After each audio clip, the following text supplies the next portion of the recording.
നമസ്കാരം. Astro master YouTube ചാനലിലേക്ക് സ്വാഗതം.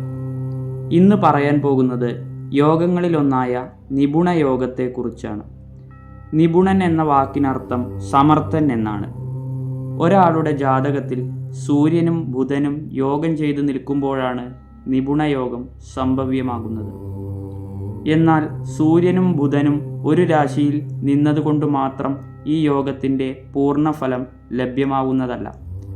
ബുധൻ്റെ ബലമുള്ള രാശികളായ മിഥുനം, കന്നി രാശികളിൽ സൂര്യനും ബുധനും യോഗം ചെയ്തു നിൽക്കുമ്പോഴാണ് ഇതിൻ്റെ പൂർണ്ണഫലം ലഭ്യമാവുന്നത്. നിപുണയോഗത്തിൻ്റെ ഗുണങ്ങളെക്കുറിച്ച് പറയുമ്പോൾ കാര്യപ്രാപ്തിയാണ്. ഏതൊരു കാര്യവും ചെയ്തു തീർക്കുവാനുള്ള ശേഷി ഉള്ളവരായിരിക്കും. രണ്ടാമത് പറയുന്നത് നേതൃത്വ പാടവം. ഒരു ഗ്രൂപ്പിനെ നയിക്കുവാനുള്ള ശേഷി ഉള്ളവരായിരിക്കും. Communication skill. എത്ര വലിയ വിഷയങ്ങളെക്കുറിച്ചും മറ്റുള്ളവരുമായി ആശയവിനിമയം നടത്തുവാനുള്ള ശേഷി ഉള്ളവരായിരിക്കും. ബന്ധങ്ങൾ സൃഷ്ടിക്കുവാനും അത് നിലനിർത്തിക്കൊണ്ടു പോകുവാനുള്ള കഴിവും ഇവർക്കുണ്ടായിരിക്കും. നല്ല വിദ്യാസമ്പന്നരും ബുദ്ധിസാമർഥ്യമുള്ളവരും ആയിരിക്കും.